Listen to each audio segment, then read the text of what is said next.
Good evening, everyone. Happy Halloween, not Halloween.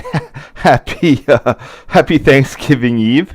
Don't really have anyone now. My normal crew it might not be available today, but anyway, for anyone listening later on or anything, this is going to be part 4 of my Thanksgiving 2023 Streamathon, which is now part 1 of 2 of the visit to Brighton Park in Chicago. For those of you who are uninformed, Brighton Park, if I can get these maps up, Brighton Park is, or was, it's still technically there, but not quite the way it was. Brighton Park was definitely a unique historical oddity that lasted up into the modern period. It is was a non-interlocked crossing at grade involving today, at its point, a 2-track main line, so 2 tracks crossing 5 tracks, so a total of 10 diamonds. No switches involved at this point, although I'm going to pull some other stuff up here. Although in theory, it arguably had some in the past. So I'm going to give a little bit of I'm not sure how much I'll give a rundown, but either way, it wasn't just a place where trains would stop and go. It was unique in that it was controlled by a switchtender in its own little cabin that would signal trains after they'd come to a complete stop via a mechanical semaphore. A series of mechanical semaphores on a bracket mast. Now, with Chicago, with that, there was a whole pot of money that was allocated to increase, movement in the Chicago area, and this was one of the targets. And the closure was scheduled for later that year. Well, not year, later that month even. So my friend and myself had actually, the point of going out to Chicago wasn't just to ride Amtrak or do CTA or Metro stuff. It was to come out here and get some photos of the semaphores and everything before they went away. So this set of photos, we're going to be doing 2 nights, short sets each night, and these sets will include just the photos of the going out there and coming back. So I'm not sure if we have anybody on with us yet. Maybe. But anyway, I'm going to start with the going out, and then hopefully when people get in, I'll talk more about Brighton Park and how it worked a little bit late, when hopefully when more people are here. Starting out. To get there, fortunately, Brighton Park is adjacent to the CTA Orange Line 35th and Archer station, maybe about a half mile away. Basically, just get off the CTA, walk down. It's actually adjacent to a CTA substation. That's an elevated line. You could just walk right up, right over to the location. You can still do that today. It's just not as interesting. But on our way out there, in the Orange Line, you pass all sorts of nice stuff, including Tower, the 21st Street and 16th Street crossings.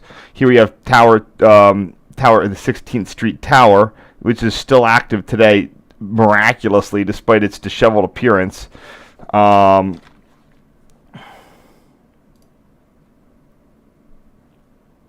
Oops. But this is the view and my limit, what I could get from my camera from the Orange Line.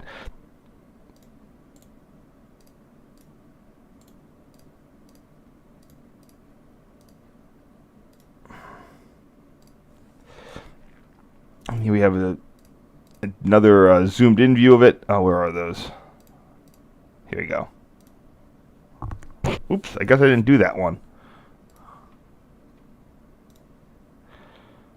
That's nice. I get a free shot here.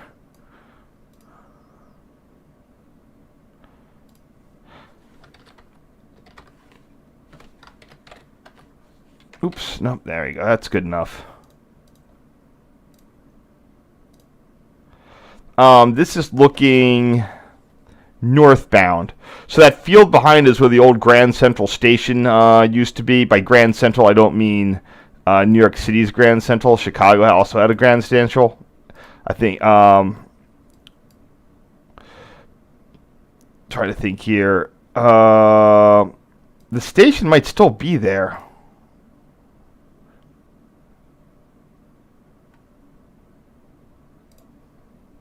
So there's Dearborn Street Station that was there, and Grand Central is somewhere up in here. There it is. So this is all the track work, just like Union had its yards. This was the yard space for Grand Central. Grand Central had, I think it was like Santa Fe, B&O, it was a variety.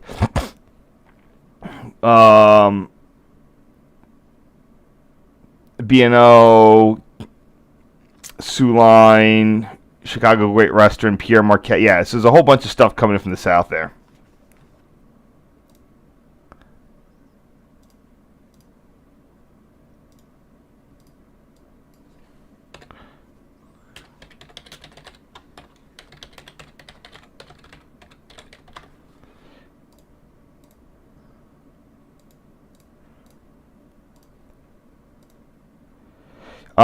Now, unfortunately, 16th Street has been undergoing rationalization. They've mainly CP really wanted to do some wanted to eliminate a whole bunch of diamonds, so they ripped out a lot of those tracks there. So instead of 2x2, so you had 1, 2, 3, 4, 5, 6, 7, 8 diamonds. The CP turned both of those tracks into single tracks. Not the greatest for capacity, but they just wanted to save some money on diamonds.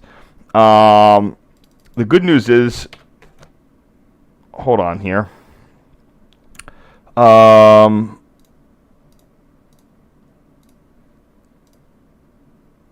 me just pull up some stuff. Towers. I have a whole thing on 16th Street. But the good news is I also have the diagram. Unlike Lake Street. Yeah, you can see what it looks like inside. It's sort of this was over a decade ago, 15 years ago. Who knows what it looks like today? Anyway, so we are looking at it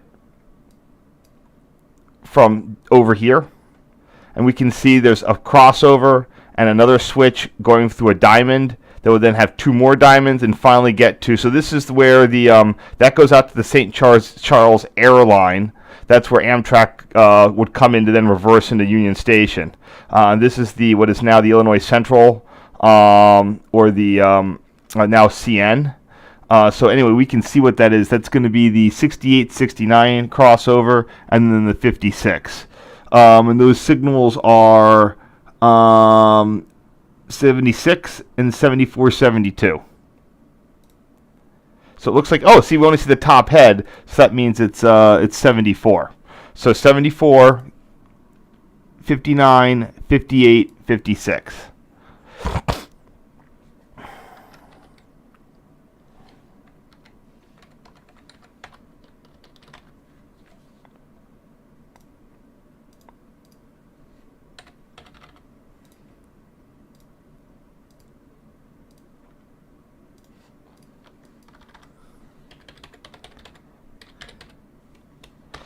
So it's the 74 signal. Yeah, so remember, the GRS ones, they're much less sophisticated than US and Union Switch and Signal Model 14s. Every lever does one thing. 59, 58, 55.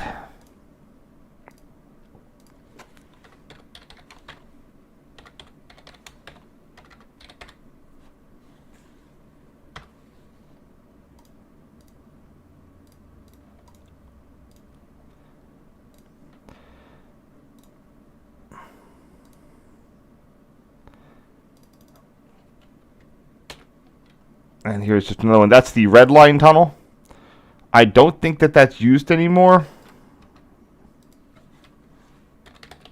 There's some bypass. There's a whole bunch of bypass routes. There's various times as things under Chicago were being reconstructed, they had to reroute the L.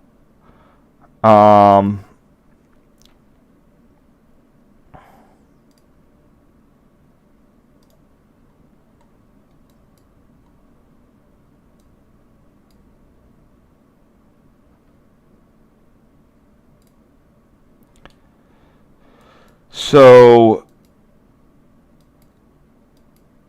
there's the state. There's this. Oh, sorry. That's the yeah. So this. Okay, there it is. Yeah. So the red line, it can go into the State Street subway via this tunnel, or if there's some sort of issue, it could be routed on the around the loop via that Orange Line connector. But so this is the currently used line, although sometimes it is, I said, it is used. It is red line trains can be rerouted onto the loop.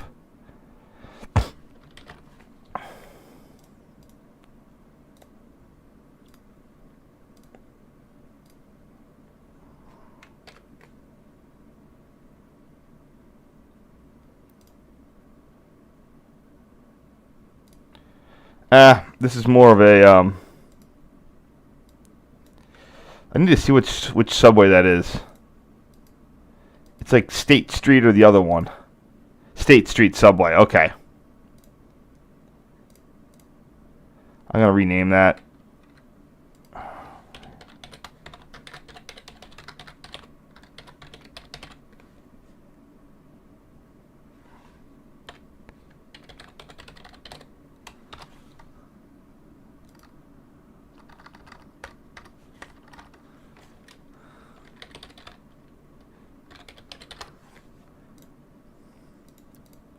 That's definitely more of a CTA tunnel photo than a 16th Street. Here we have the South Bank Bridge. What is it?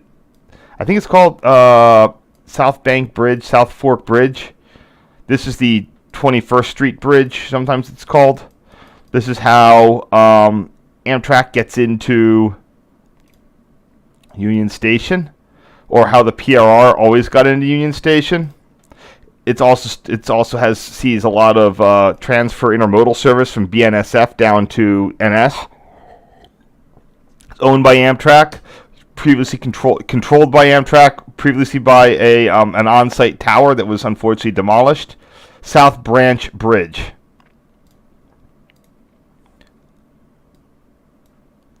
This is a nice side view. Back in the day, this was actually an interlocking. It was separate interlocking from 21st Street Tower, and it's its own little bridge cabin.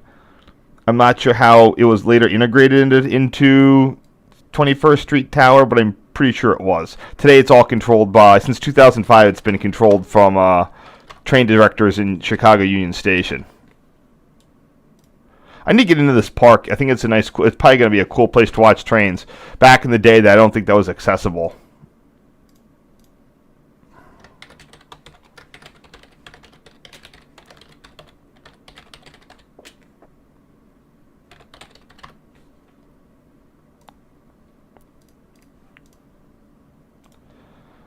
Unfortunately, there's no real good way to get into that park. This is sort of a transit dead zone. You can see in this transit colored map, there's no state. The closest station would be there. Well, I guess you can get there. You have to walk through Chinatown. That works.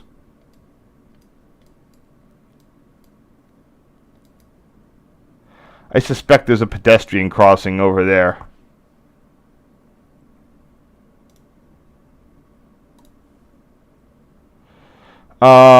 Let's see.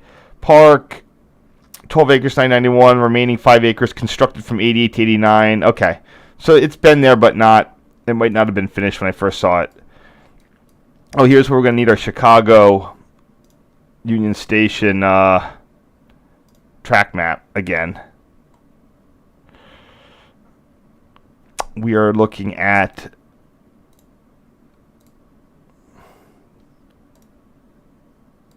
Oh, wow, I just cut anything that was remotely soft.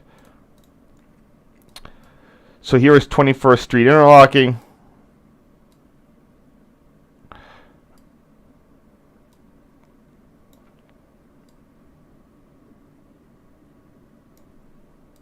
And we are looking at the two switches there. 841 and 852. That used to be the lever, I think. Oh, I'm not sure if this mapped directly to levers. Nah, it probably isn't. It's I think it's track numbers, but anyway. 854, 841, 852, and 801 and 802 derails. There's a derail right there. And I'm not. I think the other one might be up there. So it's just the. It's just going to be the 802 derail, which I think actually which might be on both tracks. Whatever.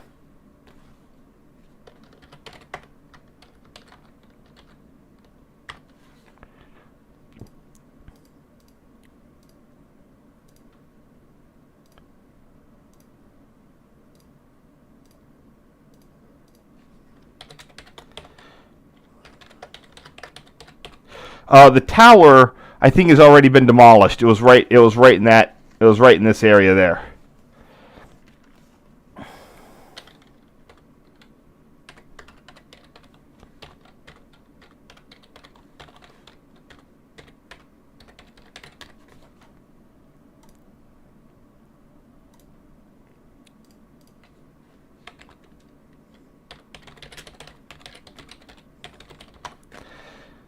Here we go.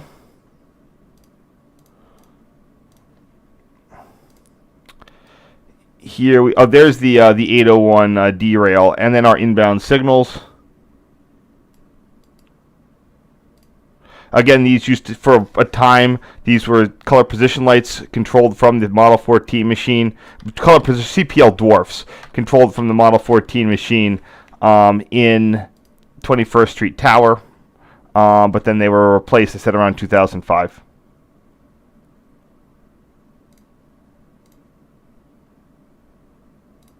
And that's going to be the 801 North and 802 North signals. And then the 801 derail.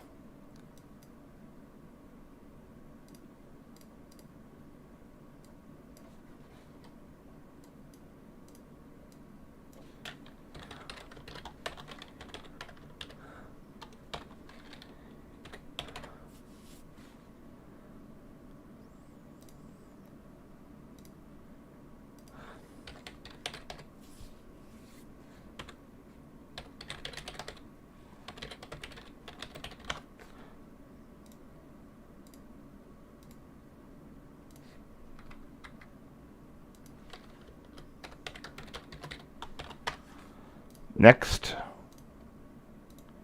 got an ethanol tank car here. These were pretty before you had a lot of crude moving around on the rails. Ethanol was the big thing to meet those what is it? As a fuel additive to get that in from the Midwest.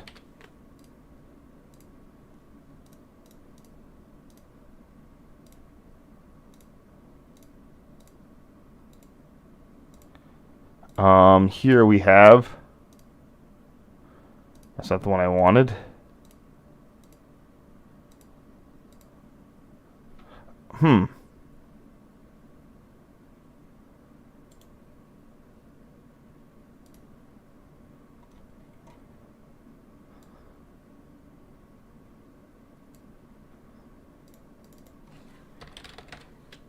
One second. Yeah, I passed through this way in 2019, so I just need to get the file names here.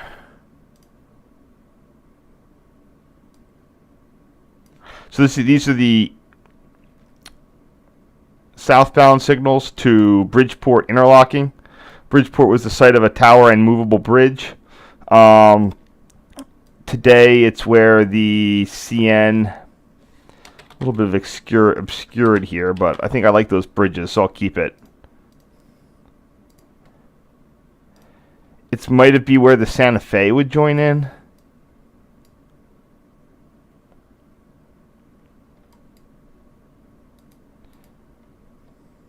There's the Bridgeport Bridge. Here we go. Old junction on the old Alton. So the bridge, the tower used to be on the bascule section right there.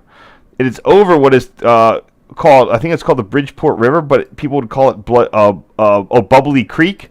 That's because this is the creek that served the Chicago stockyards. The stockyards being right there. So in the sediment, it's like 10 feet worth of congealed blood in the entire river. And they say that in the summer months it bubbles and smells from all those years of cattle, whatever. This is another CN related railroad. This would have been IC. It would have been purchased in the CNIC merger.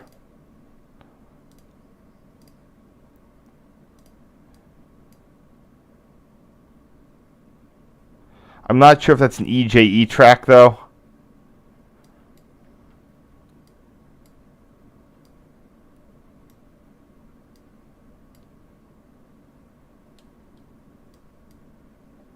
Just trying to figure out where this track is going.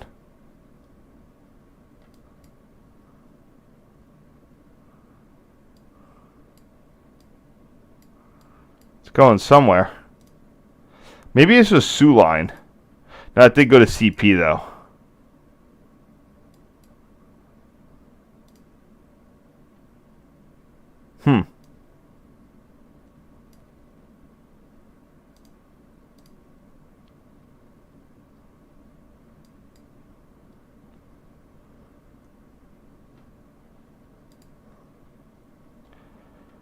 Yeah, Illinois Central doesn't tend to go north.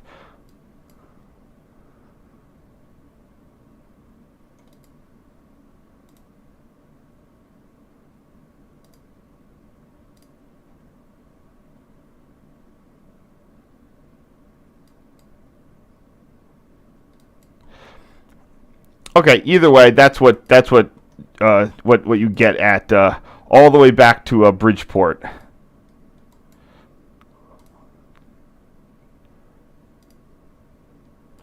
And it's clearly part of the CN network. So this part that CN, the part that we're on that goes down to the Alton, CN owns it to Joliet.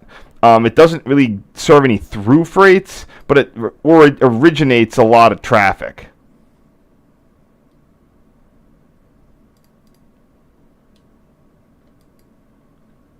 Yeah, I don't know what that is.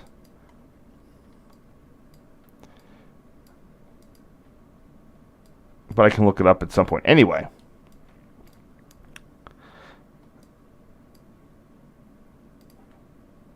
Oh, here we go. So that says it's the former... Oh, wait, sorry. Yeah. It might also be part of the former Santa Fe line to go downtown.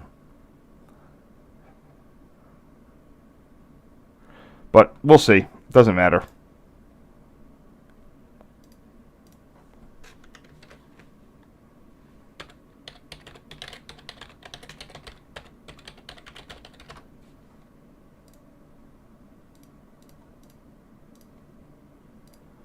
And here is our view of Brighton Park and the related work that's going on to not re-signal it, signal it.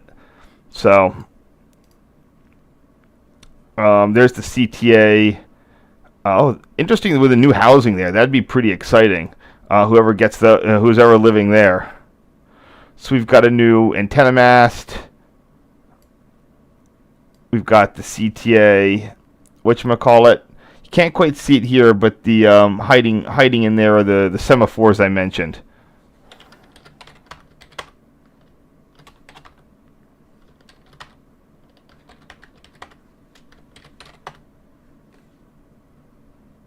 And then there's Brighton Park, the shanty, and the switchtender's car. Remember, I'm saying switchtender here because it is not an interlocking. That is not an operator. It is a switchtender. And if you go to the original, some of the original diagrams here, wherever I put them. Now this is there used to be multiple stations, so we're looking at it from this area here, looking that way. Yeah, the CNA. That's the Chicago and Alton. So there's Brighton Park A, and there did used to be hand throw switches. And there were multiple operators. There was a PR switch. Oh, so I think there was. Oh, yeah. They even mark out operated by the switch tender at cabin A, and there's a PR operator at cabin B. He must have been a block operator over here. So he must have had something to do. 4 levers for signals 1, 2, 3, 4.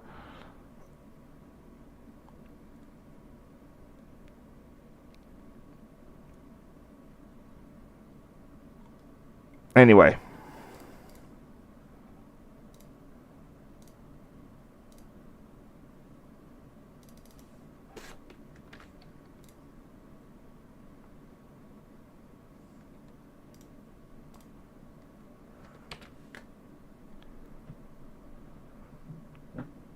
Yeah, it's hard to describe which is north, south, east, and west. So I'm facing north, but that's Railroad West, and Railroad West is actually Illinois and picture south or geographically that's a geographically west is timetable south.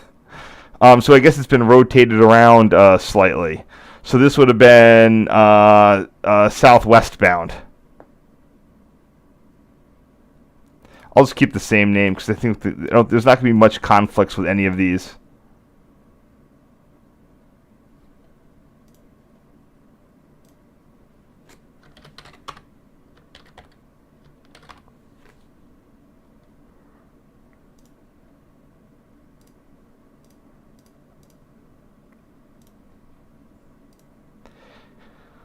And here we have a waiting train waiting to go through the diamonds. And the new signals for CP Brighton. Sorry, yes. It's becomes it's not CP Brighton Park. They're just going to call it CP Brighton, and it's going to be dispatched by NS. That's why you have the large target Darth Vader signals on all of the tracks. I don't know who that industrial track belongs to.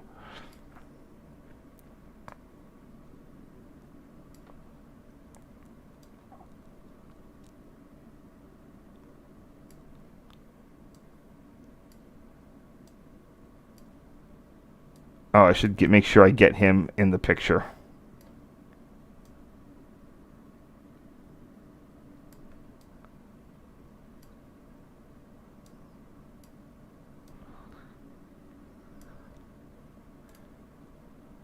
There we go. Yeah, I'm going to rechange this.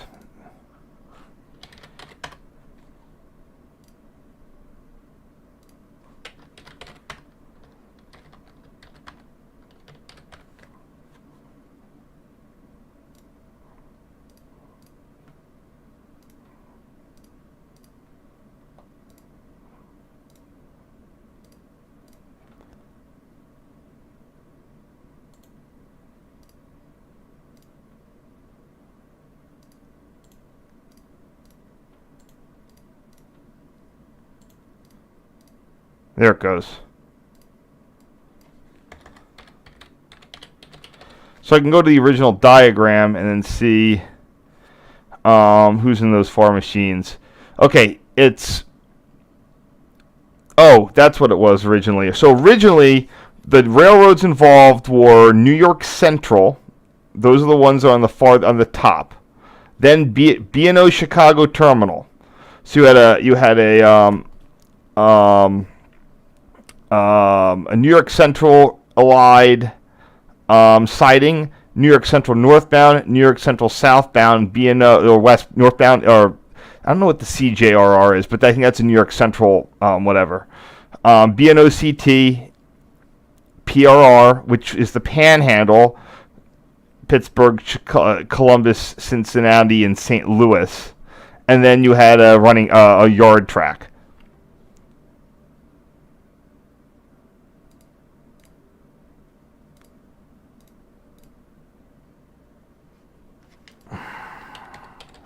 Is that the Chicago Junction?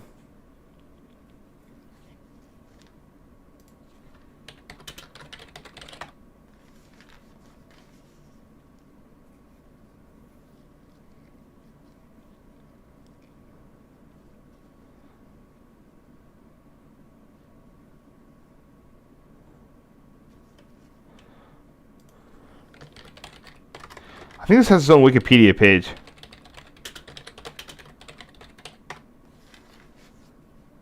Oh, it does. Fun. Okay, here we go. Oh,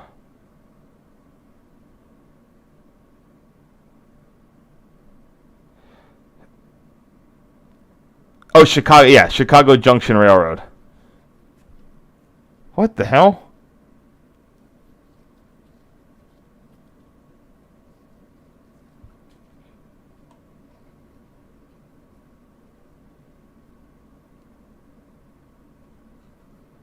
Anyway, that was so. If you look at the sorry about that. If you look at the overhead map of like where things are coming from, the PRR Panhandle route used to be on the west hand side of the B&O, and that would come down. I think at some point they had a swap over that they were able to jump. Oh yeah, that's right. This all these routes was just full of weird crossover. You go here, I go there type of stuff. Either way, there's the PRR route to Logansport. It would go through Dalton Junction. There's across this bridge, across the Rock Island in Beverly, of all places, right there. The old Beverly Junction. And then it would glom onto this back-ended right-of-way. And it would come up with the B&OCT. Somehow they would cross places, probably right in here somewhere.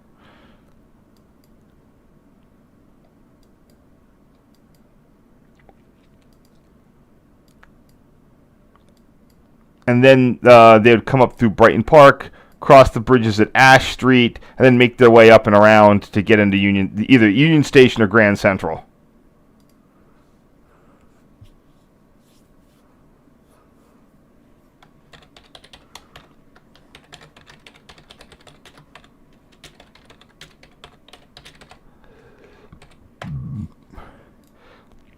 Interesting enough, when they put in the interlocking in New Brighton, Pennsylvania, they had to call it CP Bright to avoid conflicting with CP Brighton, which this became. Anyway, what is NS doing here today? Today, the reason that this was such a thing, Conrail would branch things off of their main line here at CP 518, so it comes into Chicago, past this giant yard, goes over the whole thing through Inglewood, the quad draws Inglewood, comes up into this yard, goes through CP 518, makes a left-hand turn. At this point, it was all like restricted speed running tracks, and then that's why no one cared. This was like a manually signaled thing. It was all just a low-speed running track to just get around Chicago, crawling around, and then this is why they eventually were starting to, trying to signalize things and upgrade it. So I think one of the things that we did was to, this is out the side of the CTA train, so there's multiple interlockings here. The one that I know is CP Brighton, and that's to the north. Well, I didn't call it CP Brighton, but there's a back-to-back right south of it, and I'm not sure what that's called. Maybe you can find it.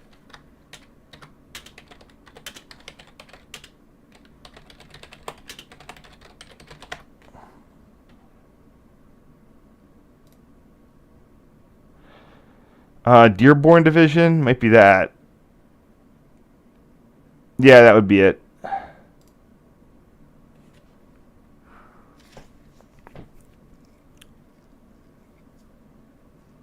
This would be a 2008 timetable, so this should have us what we need on this.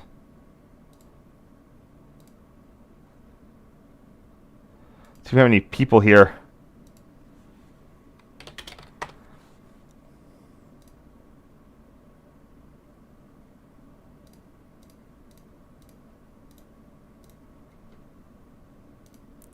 Here you go. So what I'm looking for is lines, branches, Toledo Belt,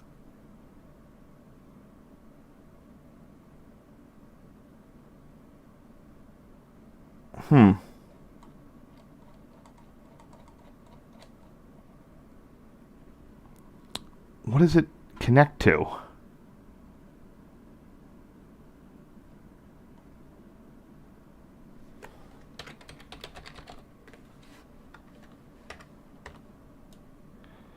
Here you go, Brighton Park.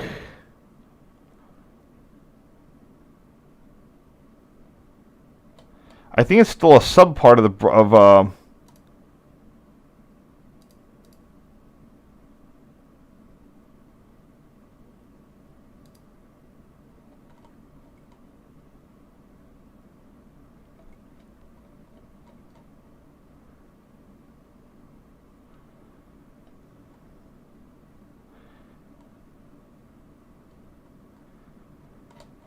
really weird. Yeah, it was hard to find mentions of it because it used to just be a running track, like an industrial track.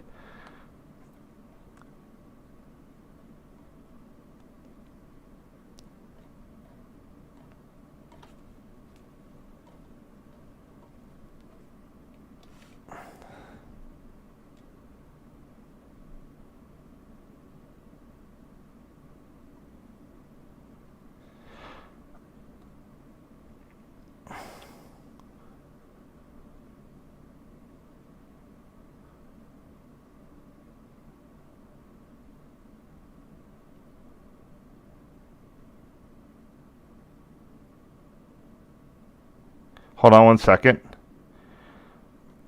Burnham interlocking. Maybe that timetable, despite being that thing, it doesn't seem to have it updated.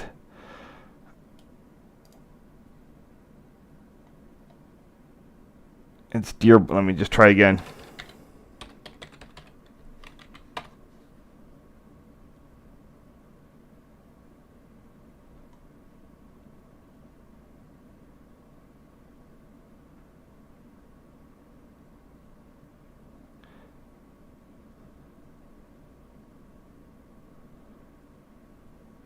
All right, I'm gonna be having a tough time figuring out what this interlocking is.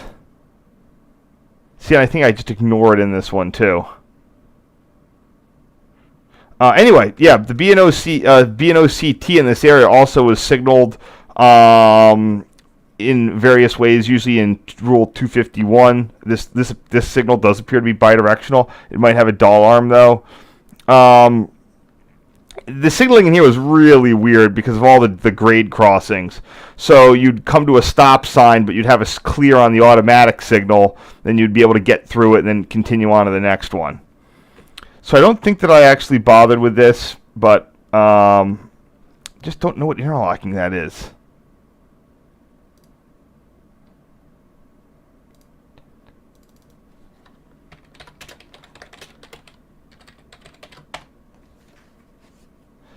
I think it's CP Ash. Oh no, Ash is the next one.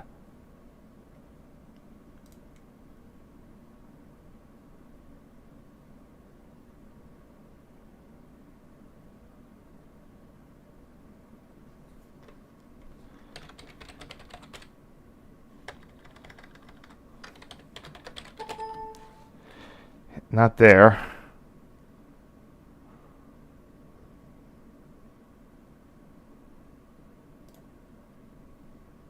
Here we go. CP Pershing. Yeah, the CNRI industrial track. That's why it's always hard to find information on this. It's not a line because it doesn't appear in the timetables. So it's CP 518, CP Halstead, CP Pershing, CP Brighton Park. All right, there we go. So the important thing, see, you got to be persistent. That's that thing there. So that's CP Pershing. That's from there to there. And there's one additional that inbound track's going into the yard there.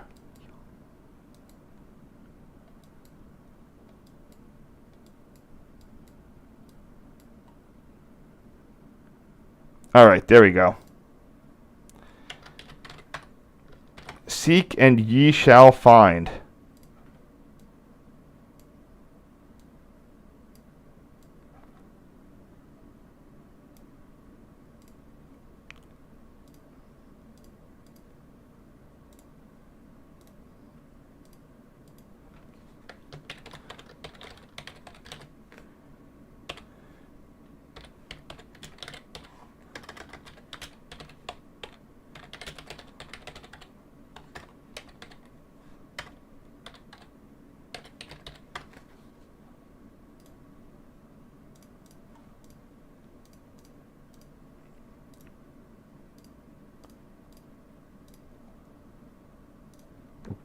All right, we've done the first set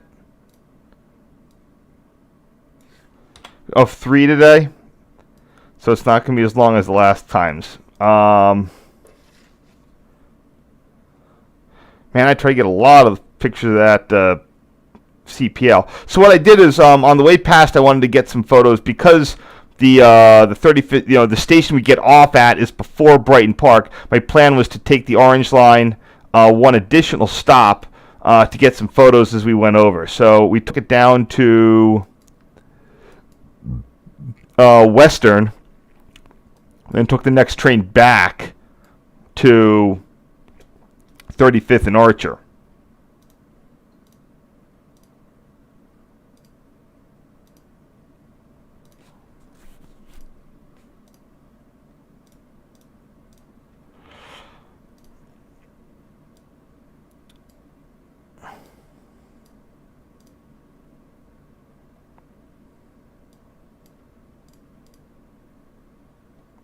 So here we have a Union Pacific number 2441. Looks like an SD70 behind it. So let's see what I can do with this. Perk that up a bit. There we go. That's nice.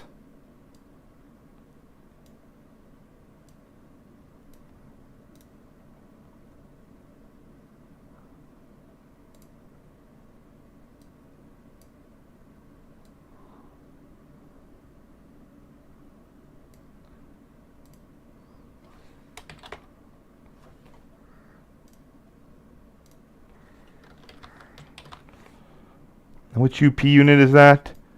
2441.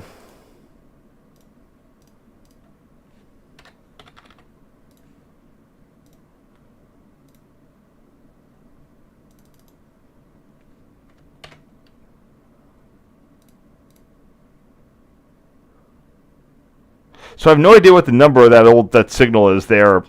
If it's how what sort of bidirectionality this is. I could probably dig this up. Like see, that's the thing. I don't have a B&OCT. I don't have a B&O Chicago terminal timetable.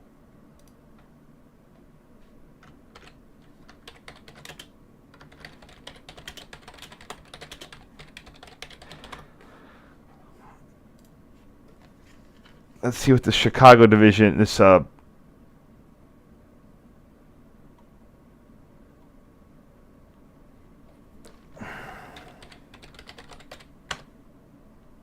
here you go, Brighton Park.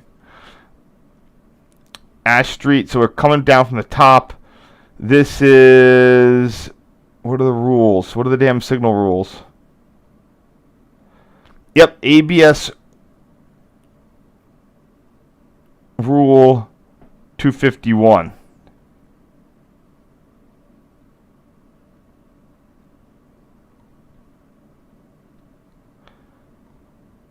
So I'm not sure why this bracket apply. Like who does that bracket apply to?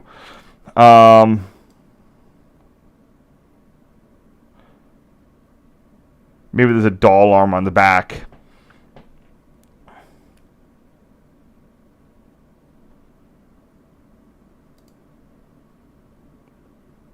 Yep, NS Brighton Park switch tender, channel 46.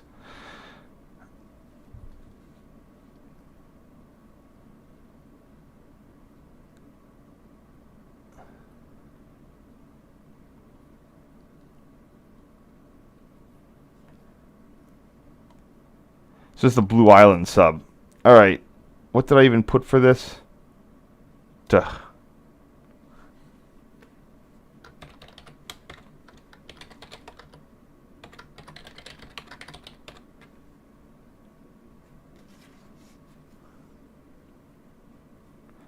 What's the mile on this? Mile... No, it's some sort of weird mileage.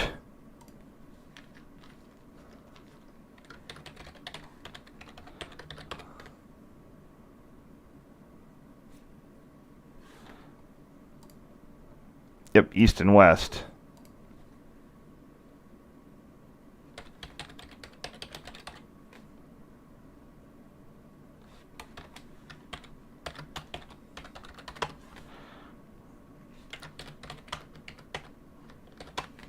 There we go.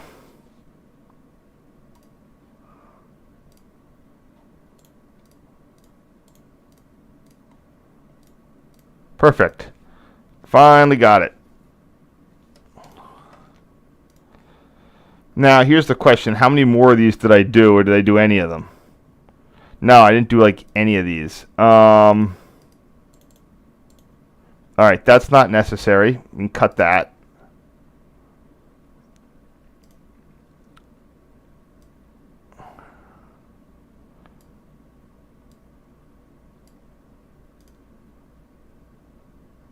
So first off, where is this ramp? Where does the ramp start? The ramp starts right there. So this is right beyond the end of the ramp. So that extra track there is the... Nope, that's B&O. And they put a new interlocking in. Okay. It's all B&O all the time.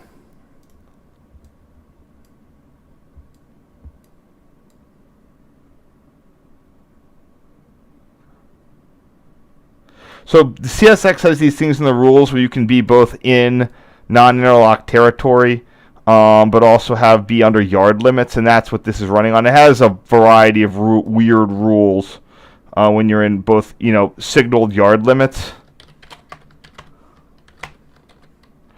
Not a thing you tend to see on the in Conrail, but CSX like to do that.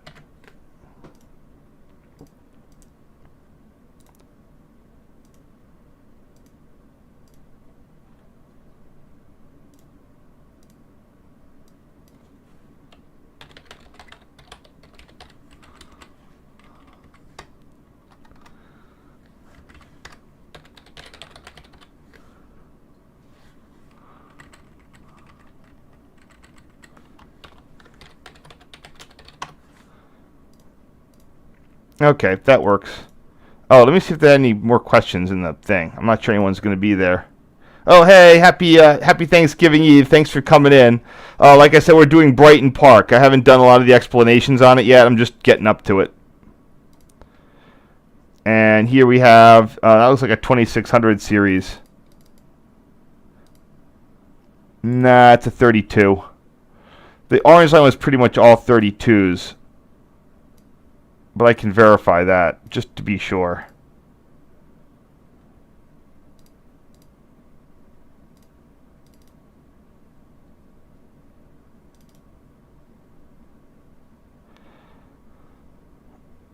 That fiberglass looked a little weird.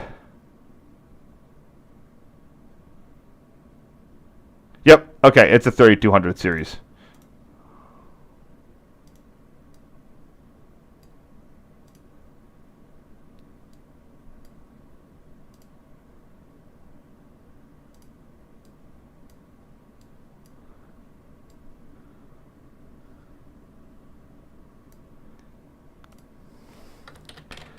And I'll make this a CTA related labeling.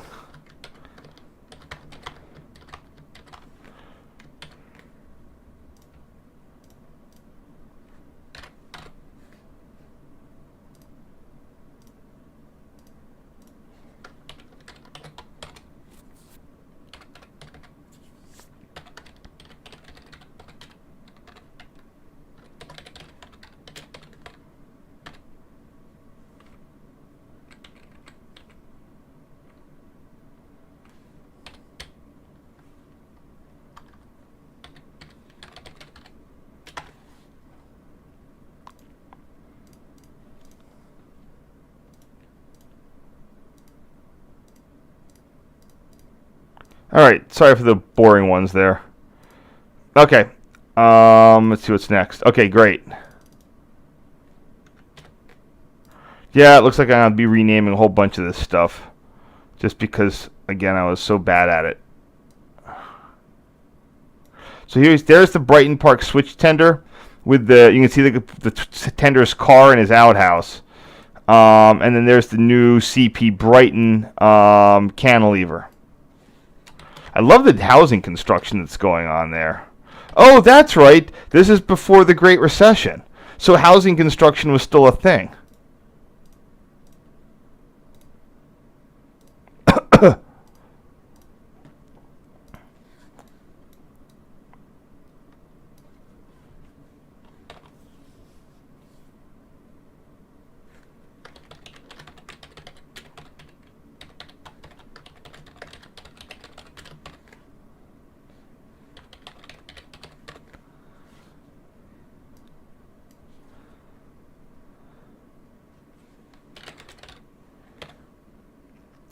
And this is the southwest bound, because there's both southwest bound above. There we go. So that was the last thing we got on the Orange Line. So we're now off the Orange Line, and what we did, we got off at 35th and Archer. We walked a couple blocks under the bridge.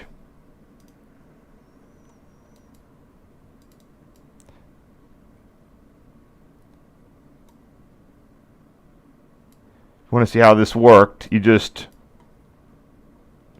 How does it work? Huh, that's interesting. How do we get under there? The fence just might have been open, but...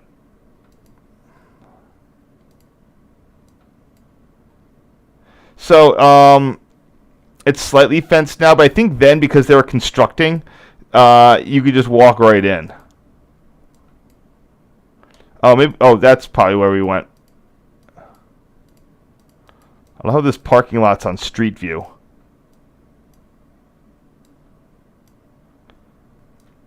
Yeah, you probably just walked up the road to the CTA substation. Whatever it was, there was a giant mound of ballast right in the corner, because they were going to reballast the old diamonds. They're going to yank the old diamonds, regrade and reballast everything. There's YouTube videos, you can see the process. And there's a mountain of ballast right there, and there was a whole bunch of rail fans out there that day, because they all knew what was going down. So here we have the late great Brighton Park switch tender shanty. And it controlled via a lever frame in the shanty, in the cabin, plus pipelines. It controlled manually operated semaphores. They're 3-position, but they only really had 2 positions: stop and go. All trains, you can see all the stop signs to come to a stop at Brighton Park, at which point the switch tender would give them a signal, and then they would proceed through. They were interlocked. The switch tender signals were interlocked, so you could not give conflicting routes. So as we can see, and they worked in both directions. So 1 track, 1 semaphore. So there's, on the main signal here, we've got 1, 2, 3, 4, and then one of the north-south track. So that could be, one of those is 1, 2, 3, 4, and then there's, on the other one, there's like 2 more. And if you look on the diagram, it's right here, and it shows you, controlled from cabin A, 5 different semaphores, and it gives you each track which one is. So lever number 1 would be Chicago and Alton northward. Lever 2, the Panhandle route west. B&OCT west, Panhandle route north, and B&OCT north. What? Whatever. They should be east and west. Northward, southward, east, west, okay. Maybe it changes to north and south. Past here.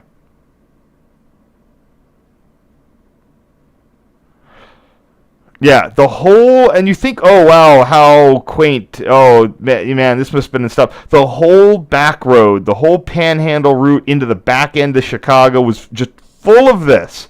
There was multiple ones of these. So that, I don't know how they did it, but like any, a major passenger train was just going to crawl into Union Station. Just absolutely, I can't believe just how this process worked. Beautiful day though to come out here for this. We really got lucky on the weather.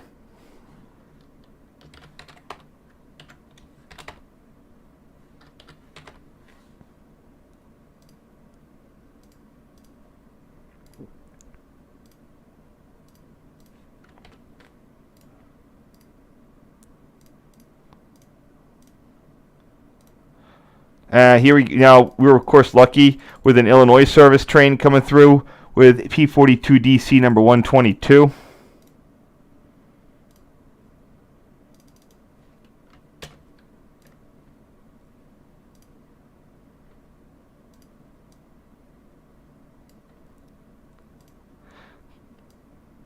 Again, you're wondering what's going on here. So like I said, they're getting ready to do the diamond. You can see all the new signals are up. The old signals are there, and what it was just a stop sign, and then those were then were CTC entrance signals on both sides, and they were going to get again changed out with legitimate signals. There you can see the new diamonds are all ready to go. And then what they do is they lift these, they grade it, and they just drag the new diamonds into place. They're all prefabricated. And they've done this at a variety of places, and there's always a time lapse to show how it works.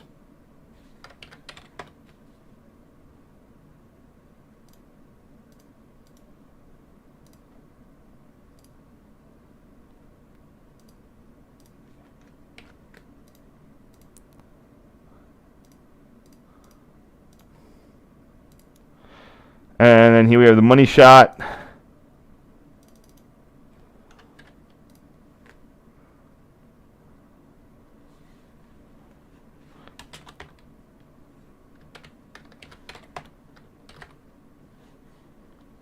Just beautiful. Perfect light, everything.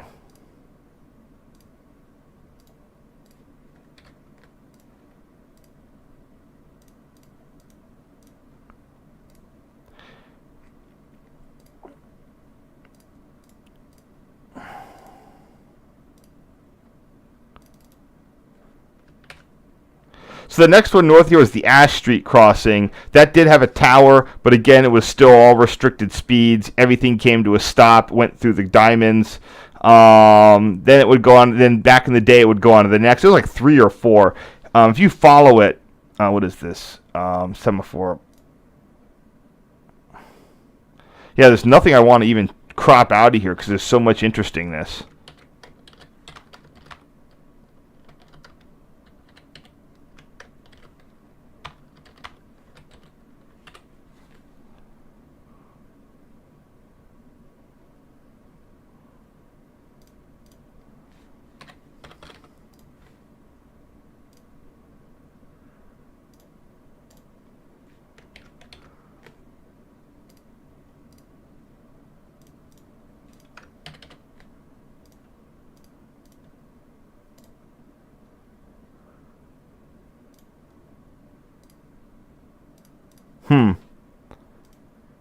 Maybe I can crop a little.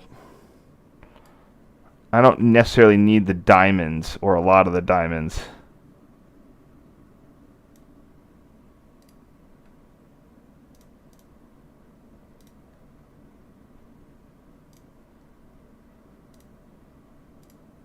That works.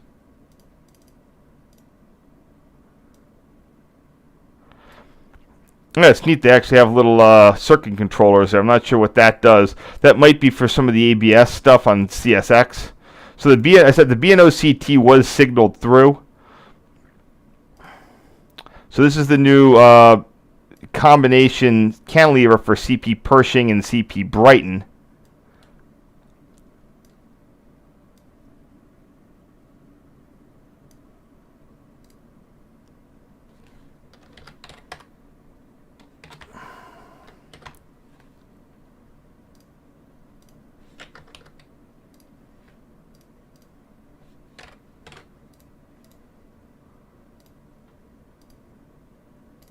Let's see how I can do this.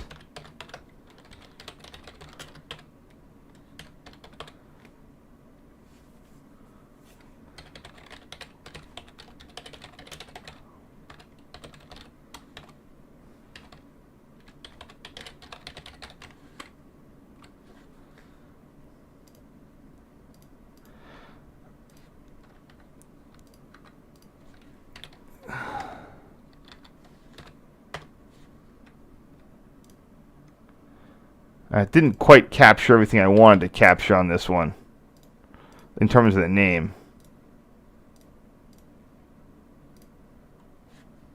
But it's good enough. And here we have the brand new diamonds. 2 4s, 2 quad packs, and a double.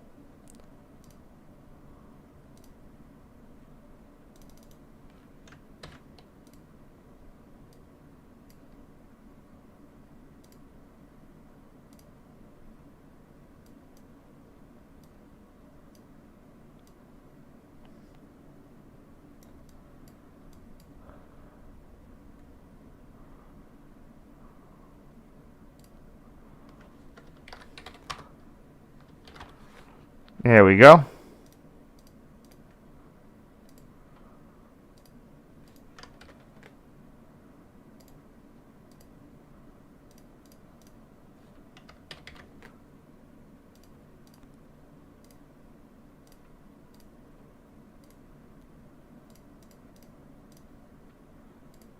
And we have Brighton Park, the shanty itself. Now, for the longest time, I heard this was preserved. It was sitting there. They pulled it off with a crane. It was sitting there. I don't. It might have caught fire. The idea was to get it down to the Illinois Railroad Museum. I don't know if they saved that. I can try to check, but I'm not entirely optimistic that it got saved, but it very well might have.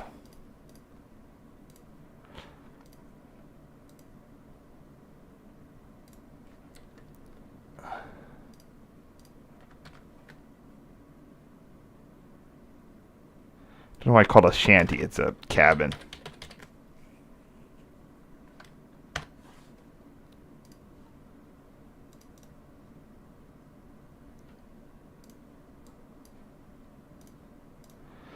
I can always try to Google that.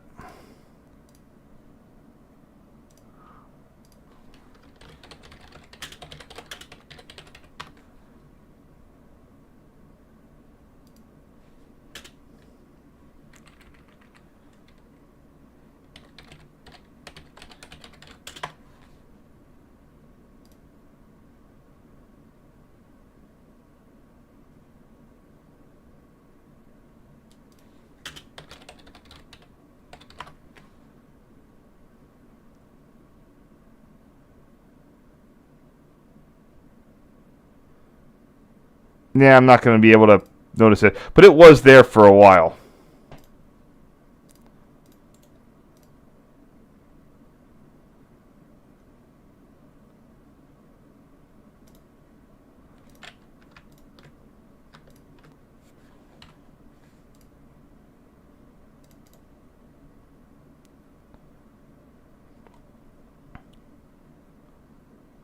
All right, just checking a few more things.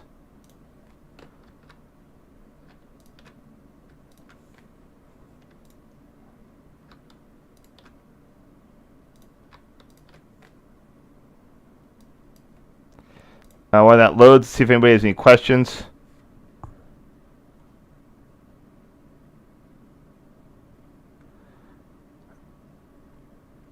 I've not seen the article, so you feel free to shoot it over to me. Yeah, so the cabin used to just sort of be, they just sort of wrapped it in a tarp and left it there. I'm just not sure what happened to it. Maybe it burned down. Oh, okay. 2007 was closed. Oh, shoot, it's still there.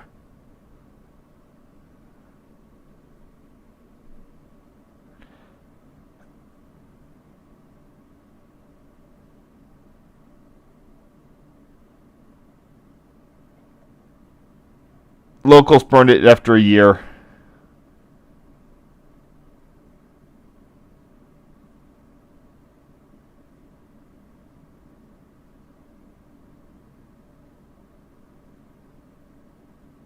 Can we still see it in the weeds? Don't know. Yeah, there's nothing there anymore. I don't think you can street view that in any way.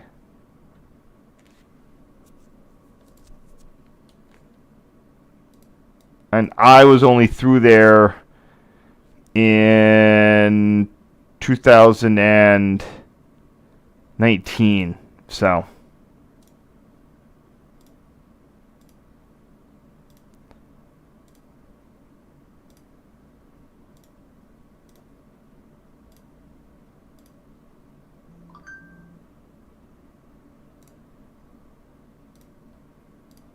All right, anyway, let's get this show on the road. Here we have one of the track panels being moved.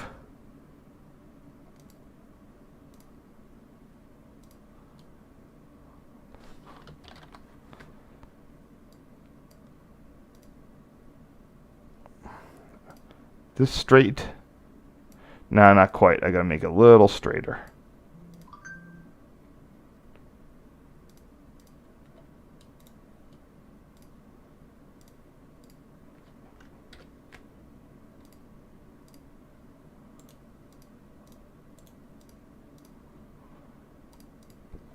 Perfect.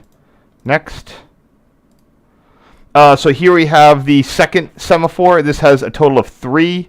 One for the additional Illinois Central track. You can see the NCTC signs right there, right next to the stop sign. So technically this area was not CTC, but on either side of it was CTC.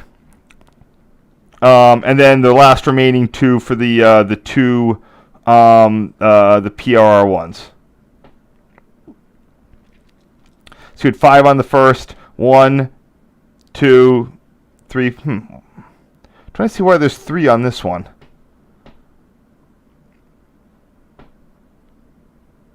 So there's like a total of 8. Maybe one of them just isn't used anymore.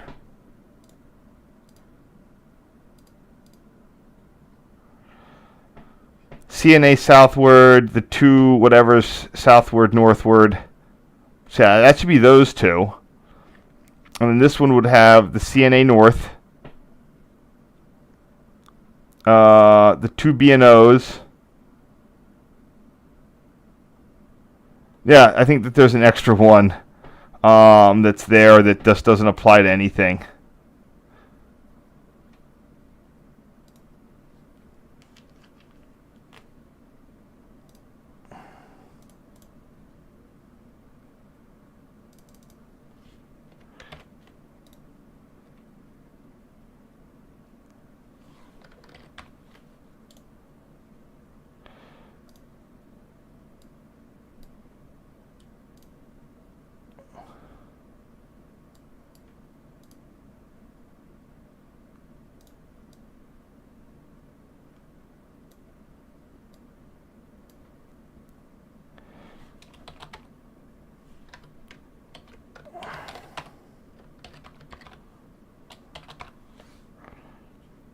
There we go.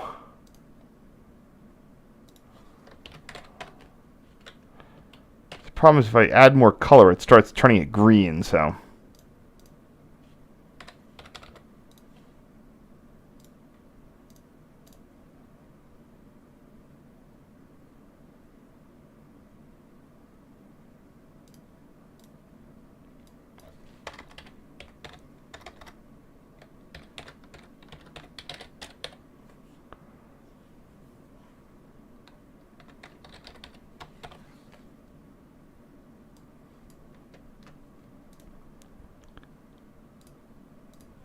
Oh, it's the semaphore mast, not the semaphore bracket. There we go.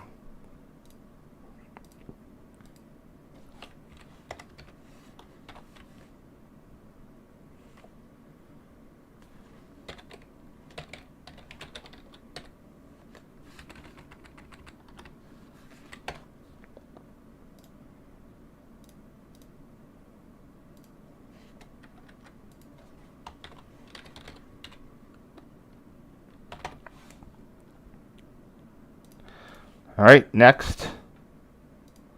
Just the top of the semaphore bracket mast there.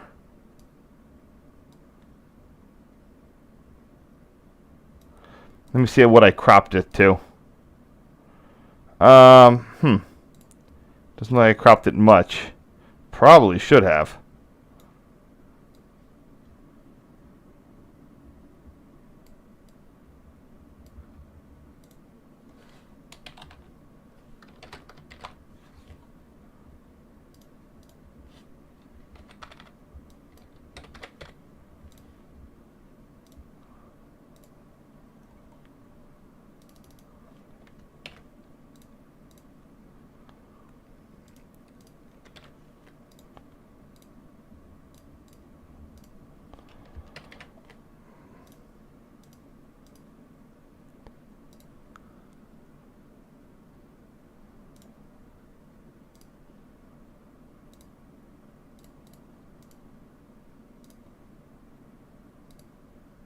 And here we have these guys the top of the mast, the semaphore mast.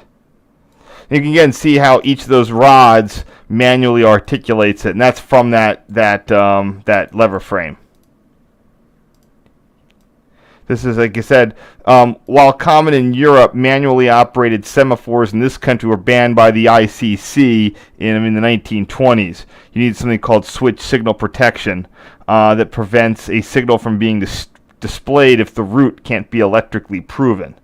Because mechanical, except for unless it's a restricted speed or below. So you only would ever see these in restricted. Where in Europe, they'll put a mechanical. They use these for manual block and stuff like that.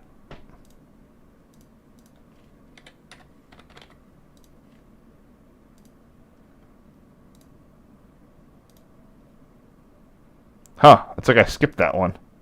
Oh, I know what happened to it.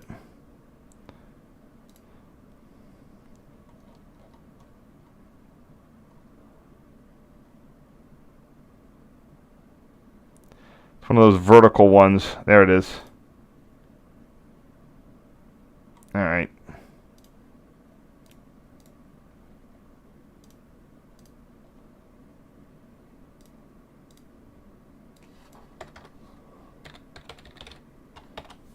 Now, what's the track on that signal? I have that somewhere.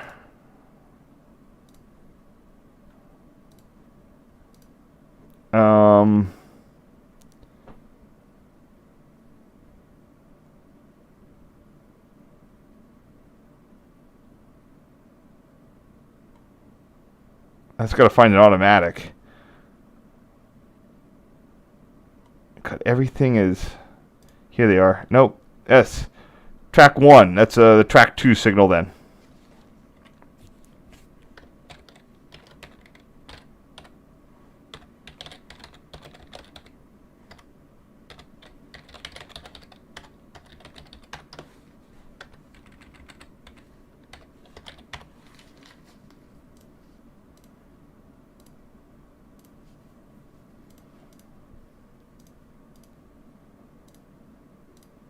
This should be the third and last set for the day.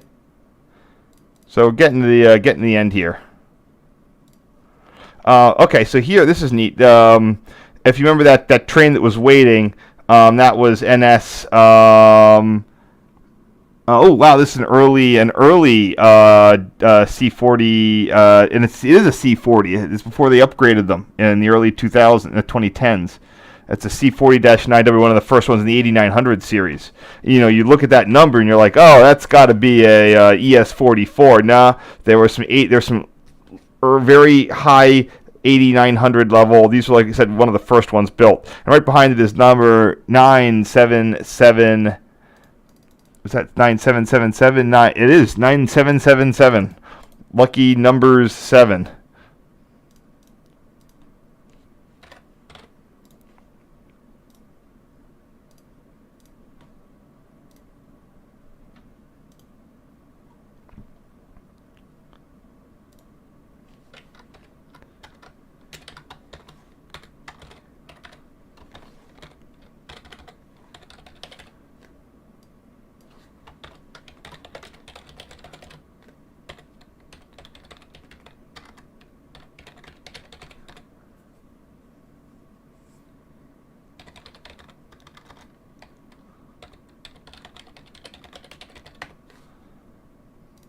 Nice.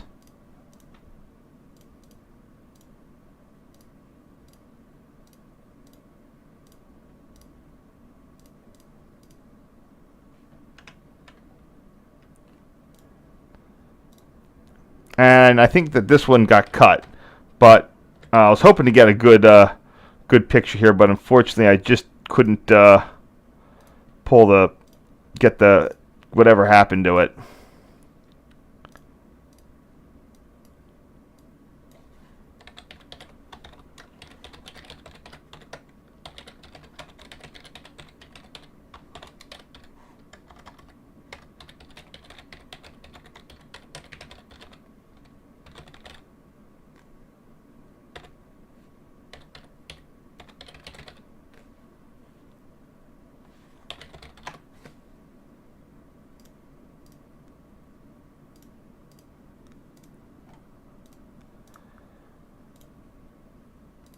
And here we have the same number, whatever, 11, passing behind the masts and diamonds.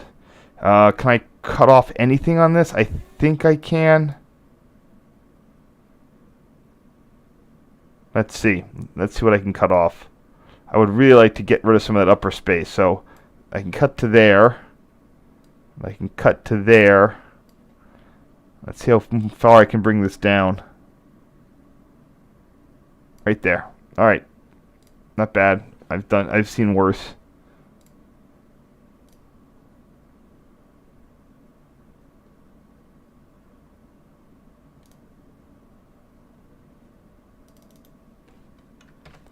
This is a fine. I'll keep this name. Oops.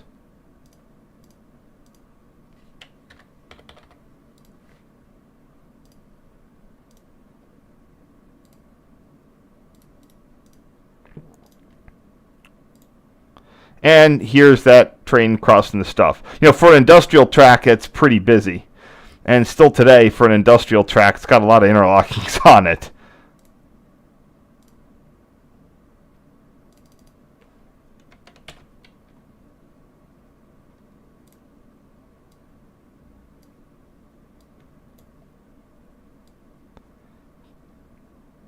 That vertical there? Yep, just about spot on.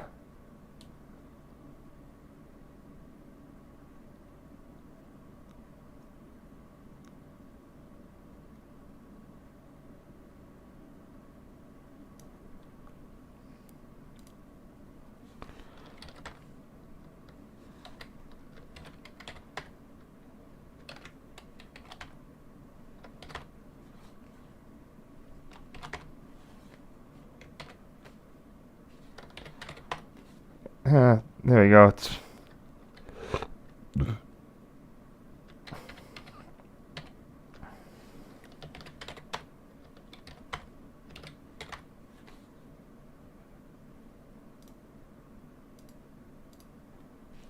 sorry, I was trying to figure out what to do with the colors here. I think I should rename this or not.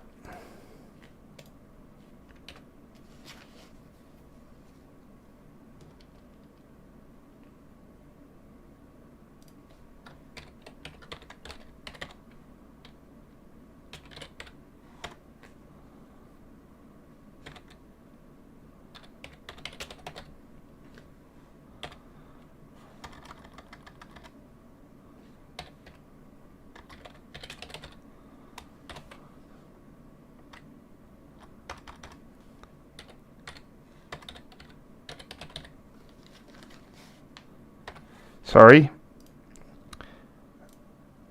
And as you can see again, the crank and bell handles to operate these. Now in this case, it looks like the operator has signaled, has signaled for both the north and south and S tracks there. Again, these aren't in any way track circuited. They're not interlocked. He can pull them up. He can pull them down. He might have done that for whatever reason, and if there wasn't a train on the other thing, he can just pull that right back up. The only thing that's interlocked, is conflicting movements. So this won't be able to be raised, but he can raise these two, but he can pull them down anytime he wants.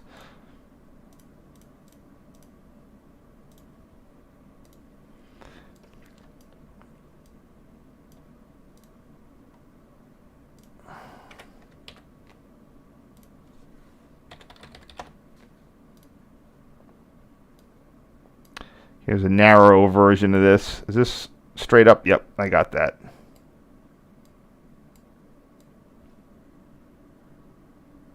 Perfect. I love all the rail joints in here. Just years and years of splicing.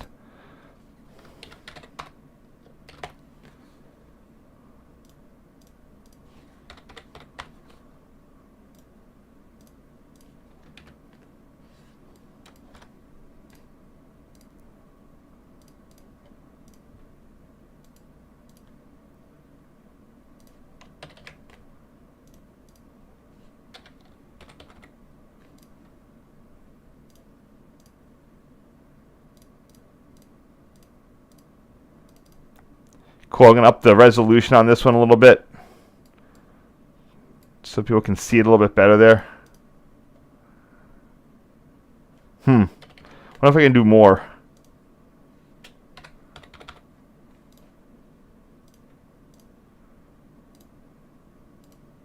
Oh, it worked.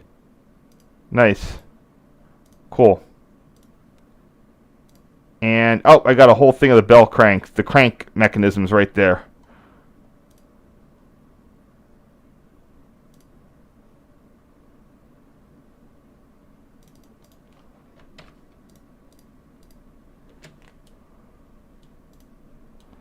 So the question is there anything I want to cut in here?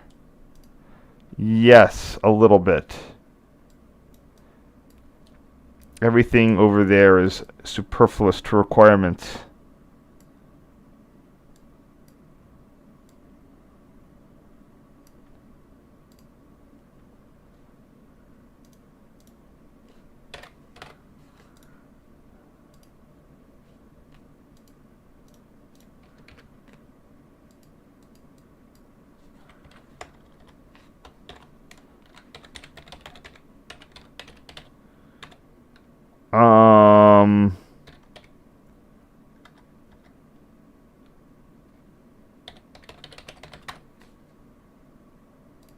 Oops.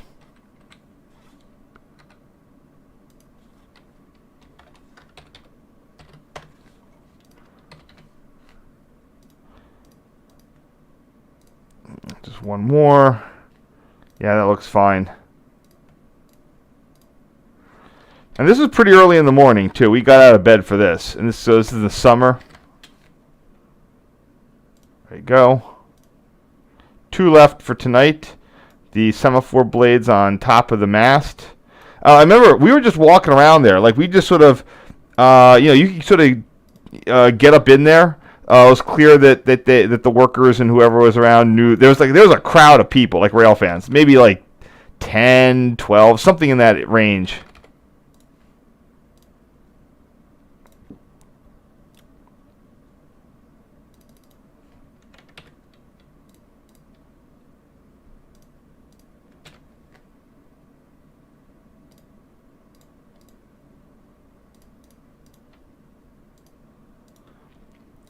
So some of these have that third position filled with a second red lens. Some of these just have a blank. But yeah, no. Normally, this is the reason you used to have lower quadrant semaphores was because they were good at having 2 positions, not 3. But again, the travel here is the full one. So it'll either be in there or it'll be this guy, and this is either blanked or just sort of left as an extra red. Last one, the lower one. This is a little cockeyed. Don't know whatever happened to these semaphores. If they didn't get donated, I bet employees walked with them.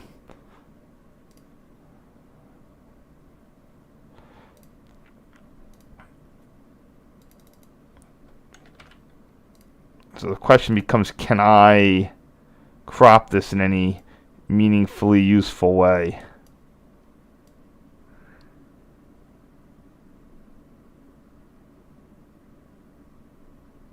Yes, I can.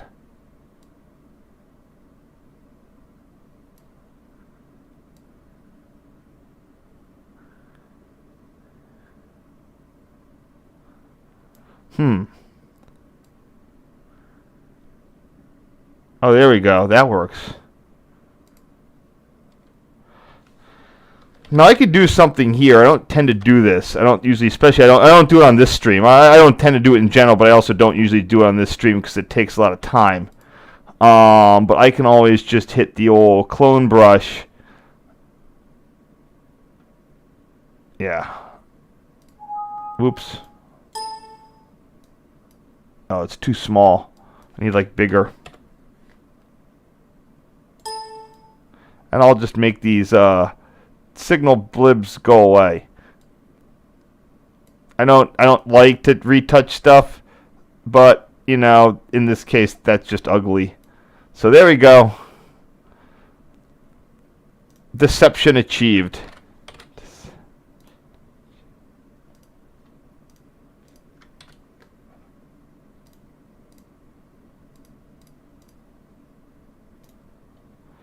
All right, that's going to be it for today. Tomorrow we're going to have a slightly bigger one. Let's see what time it is. Right, so it's 11 right now. It's 90 minutes in. Let's see who we have in chat. Oh, hey, it's Brian. Yeah, I'm talking about the whole thing is talking about how I was there. This is this is one of the this is in the last couple months of Brighton Park's existence. It was a switch-tended crossing at grade. So since you're here, and I'd rather have a shorter night on what do you call that tomorrow, I'm going to do 5 more bonus ones tonight, and then we can yeah, you can. Told you there's a crowd of people there. I think they just drove up too. I'm going to do 5 more tonight, and then we'll do the rest of them tomorrow.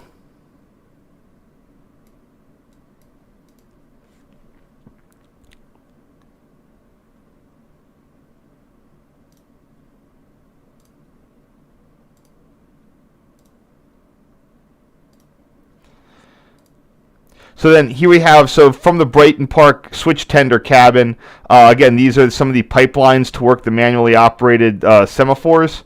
You can just see the condition of these is absolutely abysmal, atrocious. Fortunately, unlike a switch points, you don't need, you need even less, you don't need a lot of force to run a semaphore.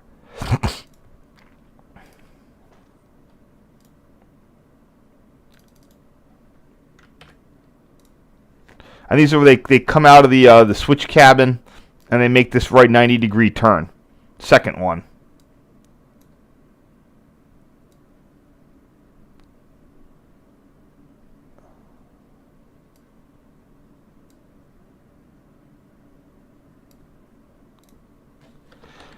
Let's get some of the red out.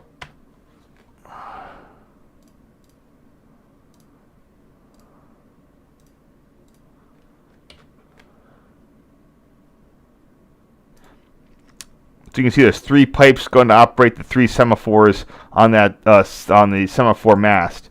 For Brian, who just got here, Brighton Park had 2 semaphore locations. One was a bracket, the other one was this mast, and they would signal. They would all trains would come to a stop at this crossing. It was 2 tracks crossing 5, and then the switch tender would manually would use the small lever frame to signal the train to proceed, as opposed to coming out and giving a hand signal. This is the lever frame after the cabin, which they tried to preserve, burned down. Or they didn't try to preserve it. I heard they moved it and then it caught fire, but I guess not. I think they wrapped it in a tarp and then it caught fire. I mean, this isn't mine, but you can tell it's a Saxby and Farmer type or Union Switch and Signal. And then the locking bed is horizontally behind it. And these would only did route locking, no track circuits, nothing like that.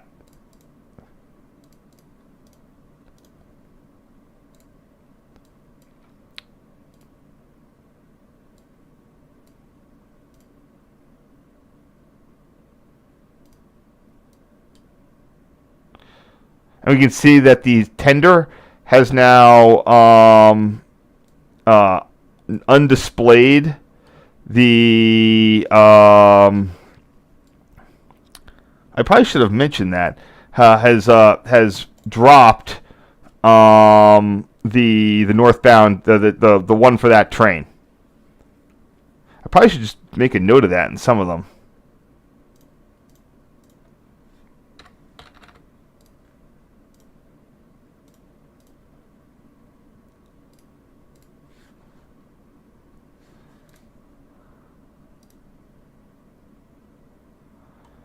Alright, I'm going to change this one around.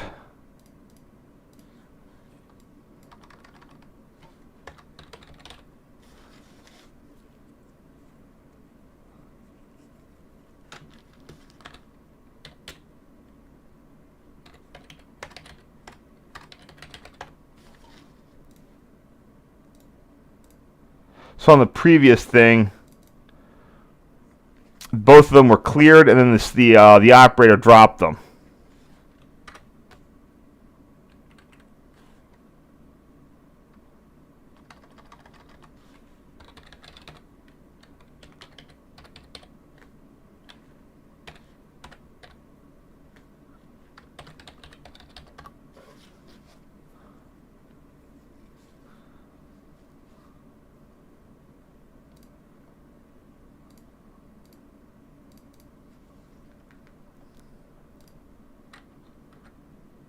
1 second.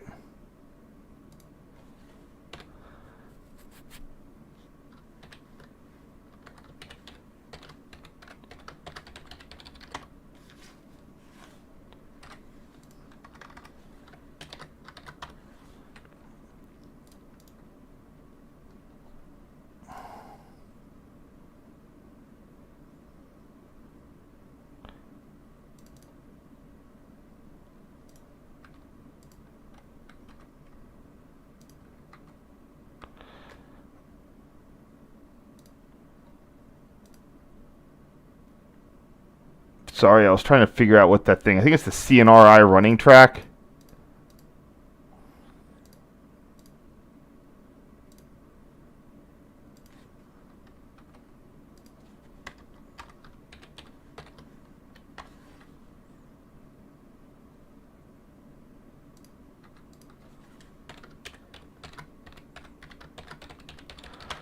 I should indicate, just cleaning things up, Diamongs with a G. That's not good. So there's one with the with Amtrak there.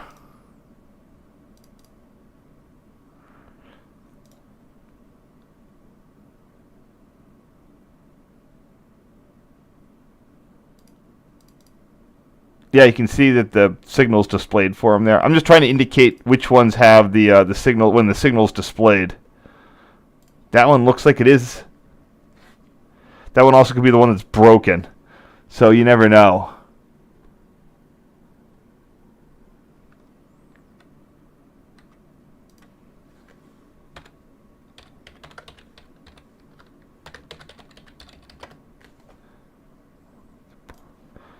There's one extra semaphore, and I can't tell which one it is, and that one seems to be stuck at approach.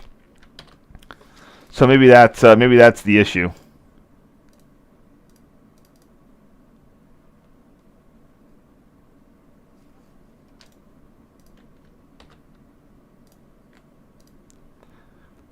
Oh, yeah, now it's down.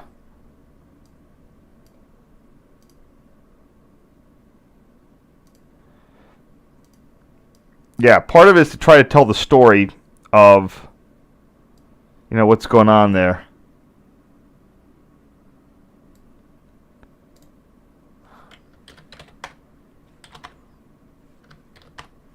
I should do one of these for my blog. I should mention Brighton Park.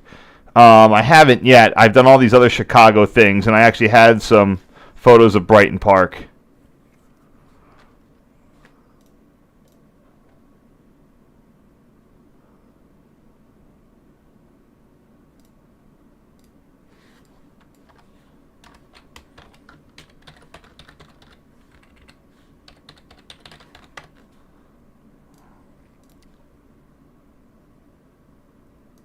Cool.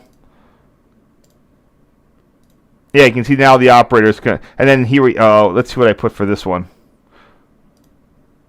So yeah, the end of train's going by. Operator has now dropped both of the semaphores, and now we're looking at the bracket with its potpourri of semaphores. This one here governing the northbound or track 2 on the former Alton, then Illinois Central, then Canadian National.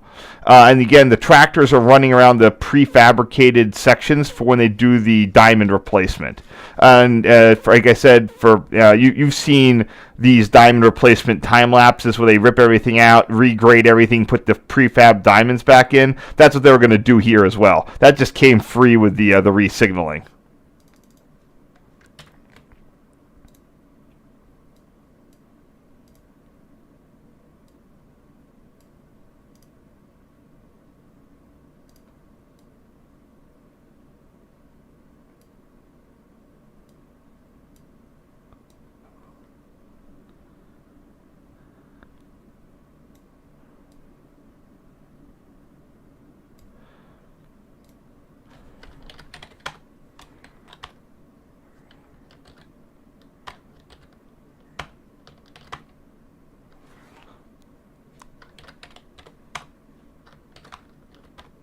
All right, there we go. That should hopefully work.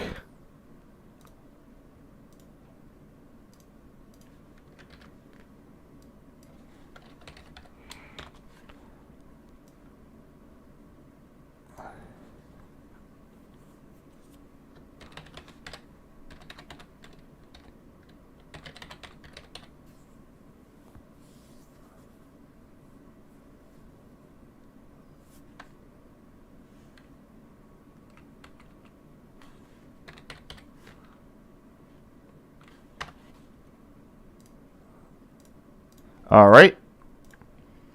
And the last one, a better view of that pipeline system for the mast. So again, it comes out of the lever frame, which is, I had a photo of right here. After the tower burned down, they come out there, they have cranks there, and then those get translated, they flow under the tracks, and then make the turn, go over to the mast, go up the mast.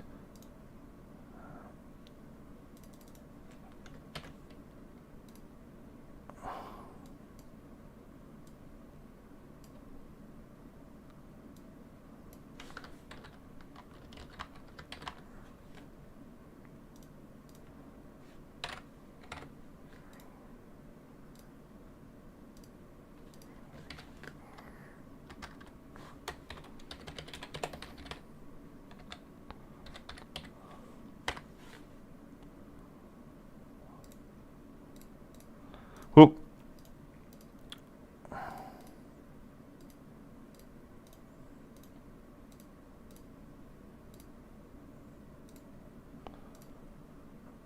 Yeah, that's good enough.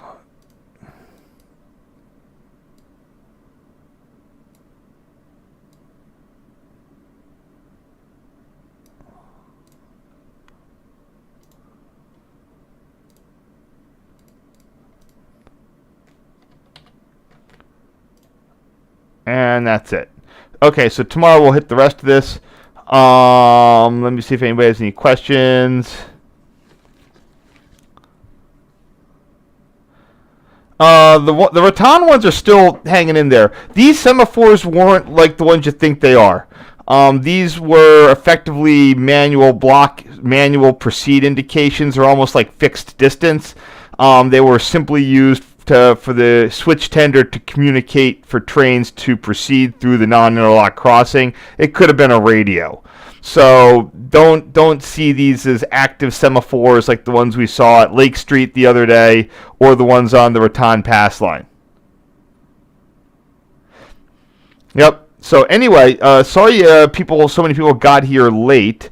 If you missed the first bits of this and the explanation of what Brighton Park was, if anyone wants a quick refresher before I leave.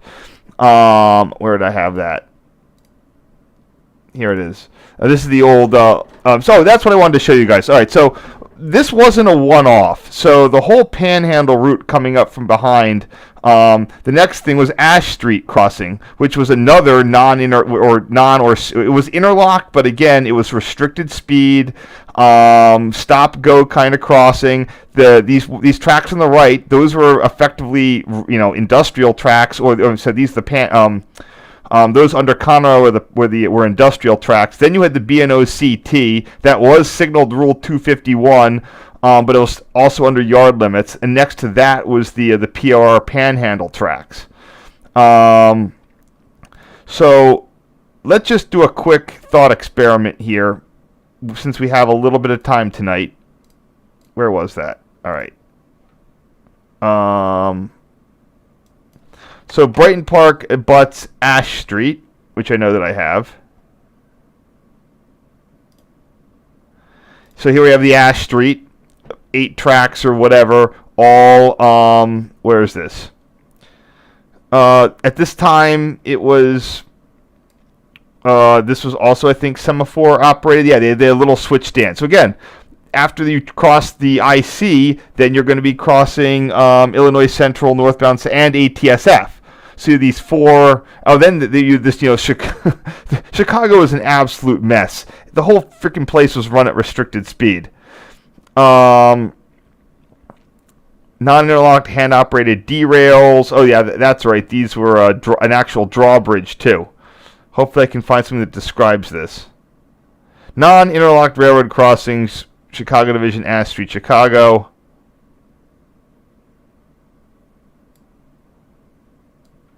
Drawbridge normally unattended, blah, blah, blah. Okay, so this is Ash Street. Let's see which one is next. Uh-oh. Hold on. I might have to...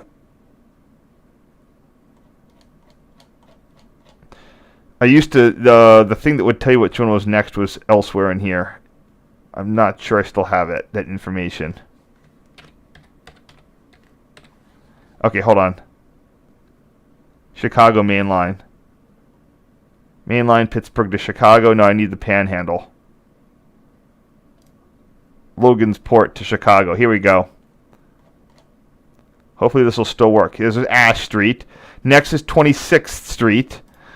Same thing. Stop signs.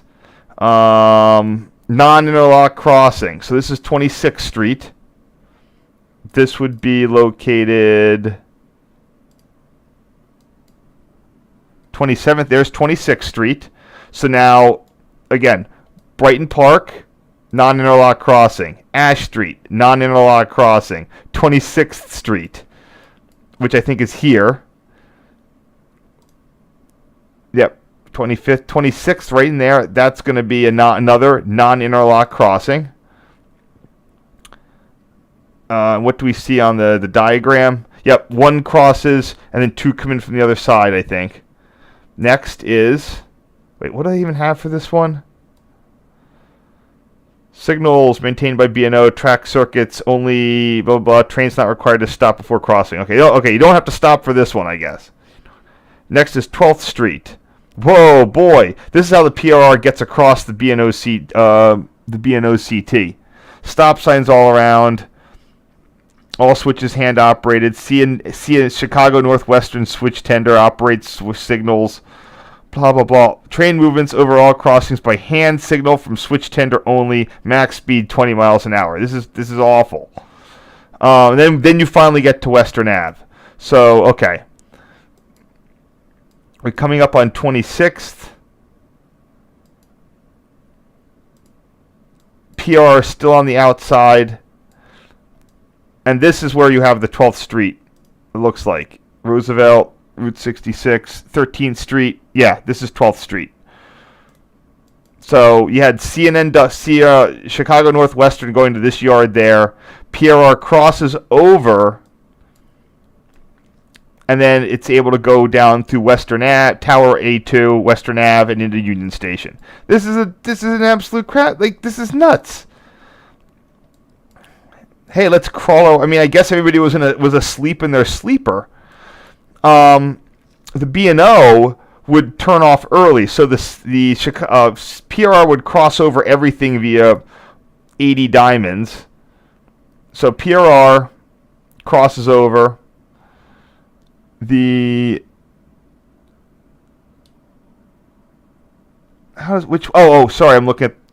how it goes. I can't even look at this. North, okay. So somehow the B&OCT should get off of this. Maybe they did that at 26th Street. Nah, I don't know. Yeah, so the B&OCT, oh, that's not included in this junction. The B&OCT would make a right-hand turn. They would go down here, and then they would eventually cross this drawbridge. And that drawbridge, both of these are still owned by CSX. And they have to maintain them, even though it's a bridge to nowhere with no trackage. It's still signed to CSX, and they run the interlocking on it. Now, there seems to be an issue with the St. Charles Airline right now because of the ongoing work to do whatever. And the plans for this is to build a ramp down there to Union Station. Currently, all downstate Illinois trains have to come out here and then reverse. They have to basically come. Oh, today they're coming down to 21st Street and they're reversing in. So anyway, that's a little supplementary of just what a mess getting into Chicago was if you were in the B&O or if you were in the PRR on their Panhandle division.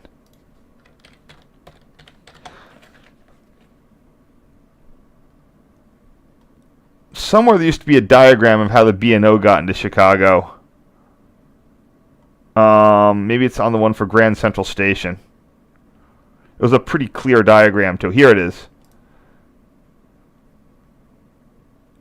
Yeah, the B&O would come up, get on the South Chicago, the South Shore, the Rock Island had trackage rights. Then they creep up this damn back road, and then they'd get into the Grand Central or the other way. So, just a quick reminder. All right, thank you, everybody. Hope you have a wonderful Thanksgiving.